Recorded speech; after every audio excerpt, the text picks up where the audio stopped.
নাশাফি agro industry লিমিটেডের hybrid N3355 জাতের ভুট্টা চাষে অধিক ফলনে খুশি নাটোরের বিভিন্ন অঞ্চলের কৃষকেরা। নাটোর ও লালপুর প্রতিনিধি তথ্য ও চিত্রে ভুট্টা চাষের বিশেষ প্রতিবেদন।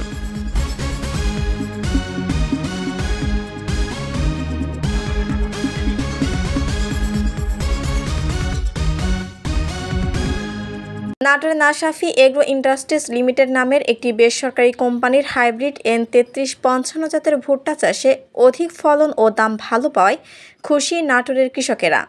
এর আগে অন্য ভুট্টা চাষ করেছি, কিন্তু লাগানোর পর দেখি আপনার ওই অন্য ভুট্টা থেকে এই ভুট্টার গ্রোথ অনেক বেশি, তারপর ফলন অনেকটা বেশি, কালার টালার মোটামুটি অন্য ভুট্টার সাথে ভালো। সরজমিনে ঘুরে দেখা যায় এ জাতের ভুট্টা বেশি চাষ হয়েছে নাটোর সদর ও লালপুর উপজেলার বিলমারিয়া দুরদুরিয়া এলাকায়। N3355 জাতের অধিক ফলন পাওয়ায় লালপুরের দুরদুরিয়া পালপাড়ার নতুন পাড়া বিলে কৃষকদের নিয়ে একটি মাঠ দিবস ও রেজাল্ট শেয়ারিংয়ের আয়োজন করেছিল নাশাফি এগ্রো ইন্ডাস্ট্রিজ লিমিটেড। সেখানে উপস্থিত ছিলেন লালপুর উপজেলার ৮ নং দুরদুরিয়া ইউনিয়নের স্থানীয় ইউপি সদস্য মোহাম্মদ হাফিজুর রহমান, প্রভাষক সিদ্দিকুর রহমান সহ ৫৫ জন ভুট্টা চাষি। নাটোর সদর থানার ভেদরার বিলের কৃষক হুমায়ুন বলেন, অন্য কৃষকের কাছে অধিক ফলনের কথা শুনে এবার ১.৫ বিঘা জমিতে N3355 জাতের ভুট্টা চাষ করেছি। লালপুর দুরদুরিয়া নতুনপাড়া বিলের ভুট্টা চাষি মিজানুর রহমান ও দুলাল হোসেন জানান, তারা গত বছর N3355 জাতের ভুট্টা চাষ করে বিঘা প্রতি ৫২ মণ ফলন পেয়েছিলেন। সেখানে অন্যান্য বছর যুবরাজ ভুট্টা চাষ করে ফলন পেয়েছিলেন বিঘায় ৪০ মণ। এছাড়াও একই বিলের আনিসুর রহমান জানান, তিনি গত বছর ৫ বিঘা জমিতে N3355 জাতের ভুট্টা চাষ করে ২৮০ মণ ভুট্টা পেয়েছিলেন। এবছর তাই ১৫ বিঘায় একই জাতের ভুট্টার আবাদ করেন। এ পর্যন্ত ১২ বিঘার ভুট্টা কর্তন করে ফলন পেয়েছেন ৬৫০ মণ। ইউপি সদস্য মোহাম্মদ হাফিজুল ইসলাম ও প্রভাষক সিদ্দিকুর রহমান জানান, বিভিন্ন সময় ভুট্টা চাষিরা তাদের কাছে পরামর্শ নেয় কোন জাতের ভুট্টার আবাদ করলে বেশি ফলন পাওয়া যায়।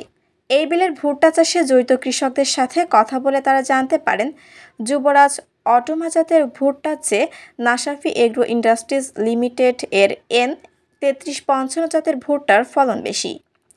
তাই এবার তারা এই বিলের ভুট্টা চাষিদের ভারত থেকে আসা নাশাফি এগ্রো কোম্পানির N3355 জাতের ভুট্টা চাষের পরামর্শ দিয়েছেন।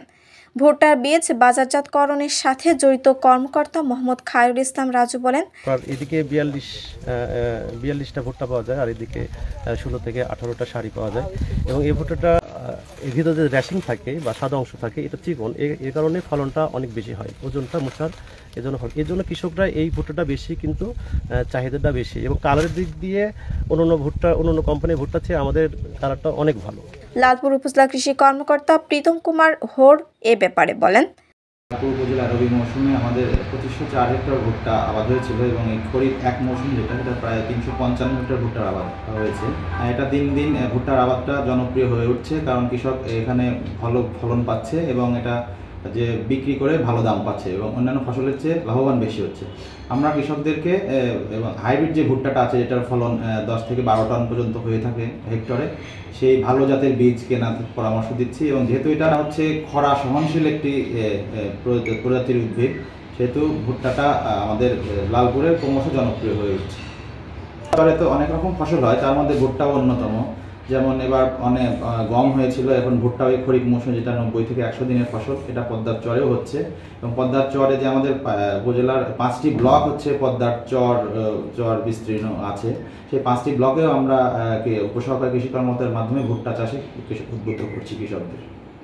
তিনি বলেন, কৃষি অফিস থেকে কৃষকদের ভালো জাতের ভুট্টার বীজ কেনার পরামর্শ দেওয়া হয়, সেই সাথে ভুট্টা চাষে সার কীটনাশক প্রয়োগের পরামর্শ দেওয়া হয়। শিলা আক্তার, ডেস্ক রিপোর্ট, চ্যানেল এ নিউজ।